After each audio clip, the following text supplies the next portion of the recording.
What is good, guys? It's Rey-Jay back with another video, and in this I want to break down what's happening with the overall market, talk about SPY, Tesla, Nvidia, the QQQ, and a couple of other tickers very quickly. Let me first mention that I am not a financial planner, so take nothing I say as financial advice. And also, if you guys can, please smash the like button if you want to see more videos like this. It not only benefits me, it benefits the entire community as a whole. Anyways, now let's break down what's happening to the market. I just wanted to say that right now we're seeing some new developments on the charts, at least for SPY and the others. Let me make it very clear that SPY had this top that formed yesterday as we tried to hit this high. And if you actually take a Fibonacci retracement chart from this top right here, you will notice that right here, this actually aligns very well with where we ended up going to. So this aligns with where our rejection happened to be, our 0.382 retracement very nicely.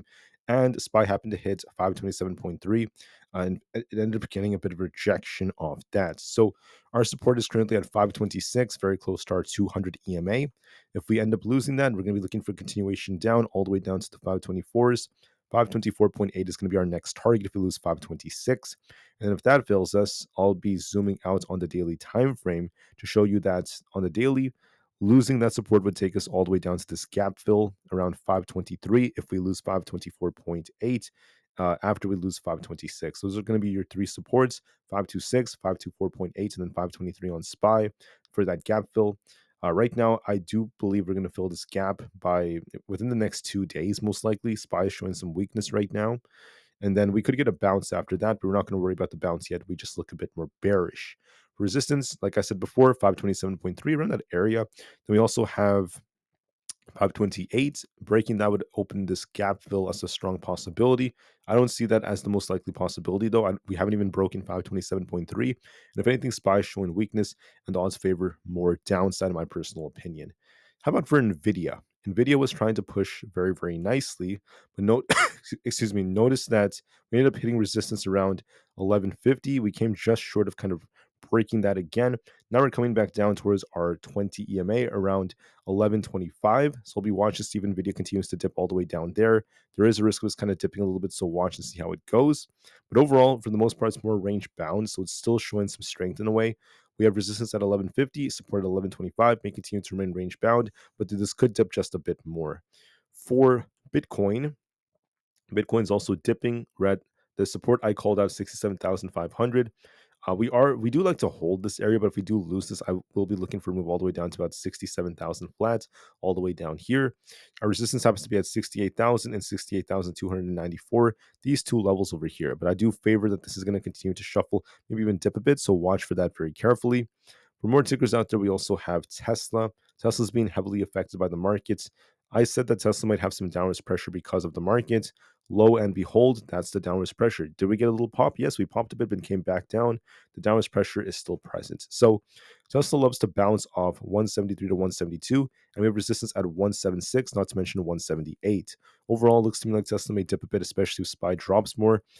It could actually retest the 173 area for a little dip. Is it really that fun to trade? Not necessarily, because like I said, Tesla's kind of choppy, range bound, not making big moves from this point on. It may be very slow, but if we lose 172, then there's a risk of it coming down to fill its gap around 168. So we'll see if that ends up being the case. Overall, Tesla is still holding up decently, still range bound, so we'll just have to see how things go from here. Looking at more tickers, we also have the QQQ. The QQQ technically has this resistance all the way up here around 458 and also at 460, and we happen to have support all the way down here at 455. Now, I personally think that this does have a risk of actually dipping a bit lower towards 455. I think that it might dip a little bit more, especially if we lose 427. So watch 457, not 427. Sorry, guys, 457, 455. If we lose that, then watch 453. Our resistance happens to be at this imbalance around 459. I favor it's going to be dipping down to 455 soon for a little dip. We could even, if we lose this low here, then 453 is coming. So watch for that very carefully. Aapl tried to rebound, but I did tell you guys to be careful on Aapl. If we broke 190.5, our next target would have been 192. We came a little bit above that, only to reject back down. Our support is going to be around 190.5 again, so I think Aapl will retest this, maybe dip a little bit lower if that support breaks. So watch for that very carefully. And there's a bit of a dip potential for it. For a few more, we have Coinbase. looking a little bit more bearish, kind of shuffling around 235. If we lose this, we'll be looking at 232. So we're just shuffling for now, but there is some bearish potential for this. For Amazon, we got a nice push to the upside. Watch support at 183.3. If we hold that, we could continue to push to 184 plus. If we lose that, we're going to be dipping all the way down to the 182 area. Overall, we're holding it very, very well, and I think that there is more potential for us to go a little higher. Amazon is showing some strength right now relative to the markets. Meta, on the other hand, is not looking as strong. We hit resistance around 480, and we have support at 478. If we lose that, we'll be looking for a dip all the way down to about 475, followed by 472. So watch and see as we have this top here, we're kind of trading sideways. There is a risk of this dipping a little bit lower, so we'll see how things go for Meta. And then finally, we have two, maybe like three more. GameStop, it's still shuffling right now, not looking that good, at least for bulls. Right now, don't forget that we're still below our 200 EMA. I would have liked to see it get above 22.5 and eventually 25. We're not really there. We're just kind of shuffling, and I do think there's a risk of it coming down towards 21.3. And then for AMC, looking kind of weak, just shuffling around 4.5, not really doing a whole lot.